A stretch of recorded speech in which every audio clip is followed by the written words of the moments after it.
wabarakatuh. Selamat pagi, selamat siang, selamat sore semuanya. Perkenalkan nama saya Alfia Rajmaulia dari PJJ Akuntansi. Di sini saya akan mempresentasikan PPT saya yang berjudul Rekonsiliasi Bank. PPT ini dibuat untuk memenuhi tugas UAS pengantar akuntansi 1. Di sini ada bagian-bagian dari PPT-nya. Yang pertama adalah pengertian rekonsiliasi, lalu yang kedua ada soal dan cara pengerjaannya, yang ketiga ada penutup. Pengertian rekonsiliasi bank. Rekonsiliasi bank itu apa ya? Rekonsiliasi bank adalah proses membandingkan catatan transaksi keuangan perusahaan dengan laporan bank. Tujuannya untuk memastikan bahwa semua transaksi keuangan perusahaan tercatat dengan benar. Berikut adalah penyebab perbedaan antara bank dan perusahaan, yaitu antaranya adalah satu, ada setoran dalam perjalanan, yaitu setoran yang belum dicatat oleh bank. Yang kedua adalah cek menggantung, cek yang belum dicairkan. Yang ketiga ada cek kosong, cek tanpa dana yang cukup. Yang ketiga ada biaya administrasi atau bank, biaya yang dibebankan oleh bank. Yang lalu berikutnya adalah pendapatan bunga, pendapatan yang dihasilkan dari saldo. Lalu yang terakhir ada kesalahan dalam pencatatan transaksi baik itu di bank ataupun di perusahaan. Berikut adalah elemen pencatatan. Yang satu adalah inkanso atau penagihan piutang oleh bank. Keterangannya bank sudah menambah, perusahaan belum mencatat. Perlakuannya saldo kas perusahaan bertambah. Yang kedua ada kesalahan pencatatan. Keterangannya adalah kesalahan pencatatan yang dilakukan oleh bank ataupun perusahaan. Perlakuannya saldo kas dapat ditambah atau berkurang tergantung kesalahan pencatatan. Yang ketiga ada bunga atau jasa giro. Bank sudah mencatat, perusahaan belum mencatat. Saldo kas perusahaan ditambah. Lalu berikutnya ada biaya inkanso, biaya atas penagihan piutang, bank sudah mengurangi rekening, perusahaan belum mencatat. Saldo kas perusahaan dikurang. Lalu ada biaya administrasi, bank sudah mengurangi, perusahaan belum mengurangi. Saldo kas perusahaan dikurangi. Ada cek kosong, cek tidak cukup dana, saldo kas perusahaan dikurangi. Lalu ada setoran dalam perjalanan atau deposit in transit, perusahaan sudah mencatat, bank belum mencatat. Saldo kas menurut bank ditambah. Cek yang sedang outstanding, yaitu cek sudah dikeluarkan perusahaan dan dicatat tetapi cek belum diuangkan penerima. Saldo kas menurut bank dikurangi. Berikut adalah contoh soal. Berdasarkan catatan sivil Lubuk Abadi pada tanggal 31 Agustus 2024, saldo kas menunjuk jumlah 68.497.000. Rekening koran yang diterima dari Bank BCA menunjukkan saldo 62.525.000.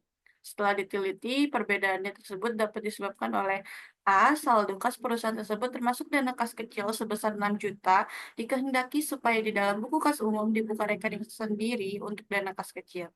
Yang B, penjualan tunai barang dagang sebesar 8 juta dengan menerima sebuah cek setelah disetor ke bank ternyata dikembalikan karena tidak cukup dana. Yang C, pembayaran utang kepada CV Sahabat Sejahtera sebesar 13.600.000 via bank dengan biaya transfer 200.000 telah dibukukan oleh bank tetapi perusahaan belum mencatatnya. Yang D, salinan faktur dan kwitansi PD Irawan Jaya yang diserahkan kepada Bank BCA untuk ditagih sebesar 17.400.000 ternyata telah diterima bank dan bank memperhitungkan ongkos inkaso 32.000 oleh perusahaan belum dibukukan. Yang C, cek nomor 256 yang dibayarkan kepada CV Sumber Rezeki sebesar 11.200.000 ternyata belum diuangkan. Yang F, setoran uang kepada bank sebesar 16 juta pada 30 Agustus 2024 ternyata belum dibukukan oleh bank. Yang G, sebuah cek yang diterima oleh PT Inti yang diterima dari PT Inti Perkasa sebesar 21 juta dan langsung disetorkan ke bank ternyata dicatat oleh perusahaan sebesar 9 juta. Yang H, pengambilan uang oleh perusahaan sebesar 5 juta untuk mengisi kas kecil ternyata oleh bank dicatat 8.600.000. Yang I, bank telah mendebit rekening perusahaan sebesar 240.000 untuk biaya administrasi dan mengkredit bunga jasa giro sebesar 1.100.000. Berikut adalah cara penyelesaiannya. Kita pertama-tama mencatat saldo menurut kas perusahaan dan saldo kas menurut bank. Di sini uh, saldo kas perusahaan sebesar 68.947.000, lalu kas menurut bank 62.525.000. Kita lanjut ke soal nomor pertama, yaitu saldo kas perusahaan tersebut termasuk dana kas kecil sebesar 6 juta dikehendaki supaya di dalam buku kas umum dibuka rekening tersendiri untuk dana kas kecil.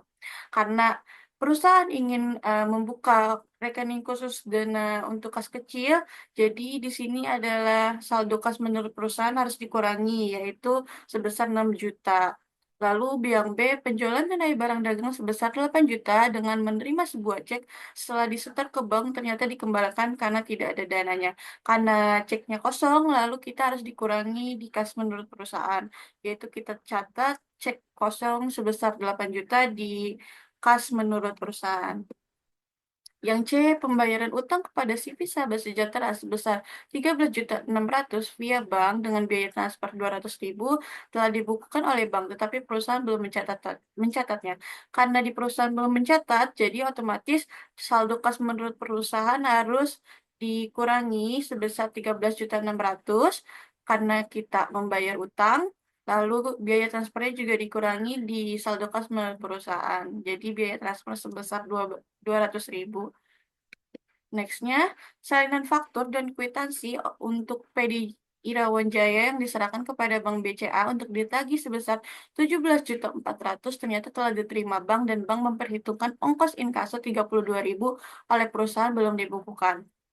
Jadi, karena eh, faktur uang faktur dan kwitansi dari PDI Rawajaya telah diterima bank, otomatis karena bank sudah mencatat, perusahaan belum mencatat. Jadi kita harus menambahkan piutang faktur di saldo kas milik perusahaan sebesar 17.400. Lalu kita juga harus mengurangi ongkos inkaso yang dibebankan oleh bank sebesar 32.000. Jadi kita harus mengurangkan saldo kas milik perusahaan sebesar 32.000. Yang E, cek nomor 256 yang dibayarkan kepada CV Sumber Rezeki sebesar 11.200.000 ternyata belum diuangkan. Jadi karena ini eh, belum diuangkan ceknya, jadi kita harus dikurangi di saldo kas menurut bank karena ini ceknya masih dalam peredaran karena belum dicairkan oleh orang yang oleh CV Sumber Rezeki. Lalu, eh, setoran uang kepada bank sebesar 16 juta pada 30 Agustus 2024 ternyata belum dibukukan oleh bank. Karena ada setoran uang, tapi belum dicatat oleh bank, jadi kita harus menambahkan saldo kas menurut bank sebesar 16 juta dan keterangan setoran uang. Nextnya, sebuah cek yang diterima dari PT Inti Perkasa sebesar 21 juta dan langsung disetorkan ke bank ternyata dicatat oleh perusahaan sebesar 9 juta. Karena ada kesalahan pencatatan di perusahaan dengan yang di bank, jadi kita harus mengurangi nih. Dari 21 juta dikurang 9 juta, hasilnya ketemu 12 juta. Jadi 12 juta itu yang kita catat di saldo kas menurut perusahaan. Jadi kesalahan pencatatannya itu bertambah ya di saldo perusahaan yaitu sebesar 12 juta. Nextnya, pengambilan uang oleh perusahaan sebesar 5 juta untuk mengisi kas kecil ternyata oleh bank dicatat 8.600.000. Karena ada kesalahan pencatatan antara pencatatan di bank yaitu sebesar dikurangi dari 5 juta dikurang 8.600.000 ketemu hasilnya 3.600.000. Jadi kita harus menambah saldo kas menurut bank karena kesalahan pencatatannya itu dilakukan oleh bank. Jadi saldo bertambah di bank sebesar 3.600.000.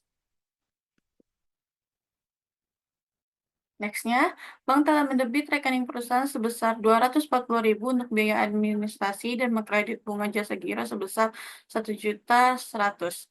Karena ini bank sudah mendebit perusahaan dan perusahaan belum mencatatnya sebesar 240.000, otomatis saldo kas milik perusahaan harus dikurangi sebesar 240.000. Lalu bank mengkredit bunga jasa giro 1.100.000. Karena ini adalah bunga, otomatis saldo kas milik perusahaan bertambah sebesar 1.100.000.